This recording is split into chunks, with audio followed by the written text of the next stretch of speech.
Bonjour Robert Vinas, dans le cadre du salon de livres d'histoire de local de Mirepoix, nous vous recevons. Malheureusement, votre épouse Agnès n'est pas là, mais elle est associée puisque c'est elle est co-autrice de votre ouvrage. Vous êtes donc historien catalan et elle donc est professeure agrégée d'histoire classique et fuxéenne. Et donc à ce titre, vous nous présentez un livre sur la croisade de 1285 en Roussillon en Catalogne. Donc la première question que j'aurais à vous poser, c'est quelle a été la motivation de ce livre ? Ben pour moi, la motivation était très simple. C'est un événement majeur de l'histoire catalane médiévale, peut-être même le plus important, en tout cas celui qui a été par la suite le plus célébré. Célébré, alors dans quelle mesure justement? Comment l'histoire et la mémoire se sont emparés de cet événement? Parce que le personnage de Pierre, l'historiographie catalane, un personnage de premier plan. Donc Pierre III d'Aragon ou Pierre II Pierre III d'Aragon, pour les Catalans. II de Catalogne, mais il n'y a pas de roi en Catalogne, il n'y a que des comtes de Barcelone. Oui, les comtes de Barcelone. Voilà. Et donc, il a été nommé dans l'historiographie catalane Pierre le Grand, Pere el Gran.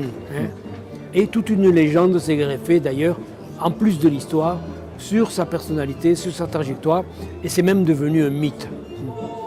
Un mythe qui dure encore aujourd'hui? Oui, qui dure d'autant plus aujourd'hui qu'il y a 5 ou 6 ans, on a ouvert son tombeau à l'abbaye de Santes Creus et on a retrouvé dedans sa momie intacte. Et alors, c'est un des documents sur lequel votre livre travaille et fonde la présentation de cet événement. Oui, puisqu'on peut se permettre une chose qu'on ne peut jamais se permettre avec un personnage du Moyen-Âge, puisque les études scientifiques qui ont été faites sur la momie ont même permis de reconstituer en 3 dimensions son visage.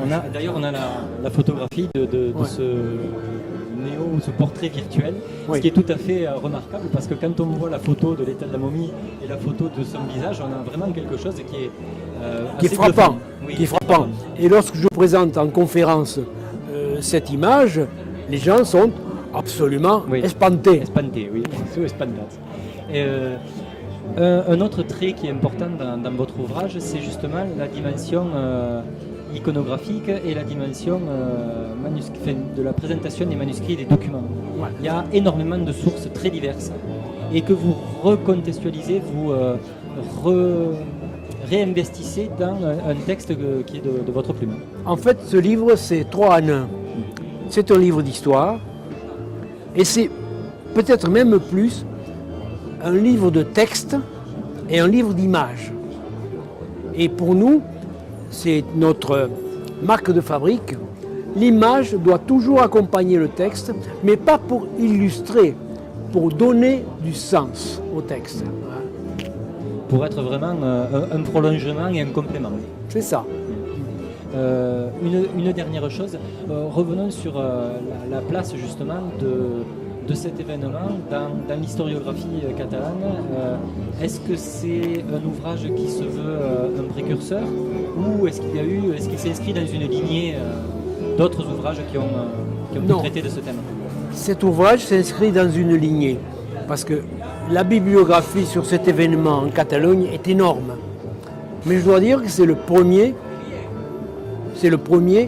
qui prend les choses comme ça, en donnant toute la variété des textes et toute la variété des images, dont beaucoup sont publiés pour la première fois. Et un bricu un peu inusitat en català, per nous que som afogats d'aquesta cultura i d'aquell llengües. Coneixem totes la cruzada dels albigesos contra els catars i così est-ce que podem fer un lligam aquí perquè és la fi del segle XIII, la debut del segle XIII amb el costat occità i Peyredus d'Aragó que va morir a Muret i aquella cruzada de la fi del segle XIII così s'inscriu aquí dins aquella història occitano-catalana. Sí, això es pot dir també, perquè mira, hi ha coses que s'assemblen. Per exemple, la massacre d'Elna es pot comparar amb la de Béziers. I el darrer cop que vaig fer una conferència, el dilluns passat, a la catedral d'Elna, en el lloc mateix on se va produir la massacre, la gent del públic em van dir això és com la croada contra els albigeus i la massacre de Béziers. No. Il y a un parallèle qui est évident. Il y a un parallèle qui est évident. Et les acteurs del segle XIII van fer aquell paral·lel també o pas? Sí, ho van fer. Però la cosa més important és que una cosa que es pot descobrir llegint el llibre és que tothom pensa que al final del segle XIII Occitània era completament afrancesada i no és la veritat, perquè Pere el Gran encara pensava que podia rebre l'ajuda dels occitans. Però hi ha un personatge que no va apoyar el Pere el Gran i malauradament he de dir que és el comte de Foix, Roger Bernat, que es va aliar amb els francesos i amb el rei de Mallorca contra Pere el Gran. Robert Vinyes, merci per aquella entrevista. D'accord.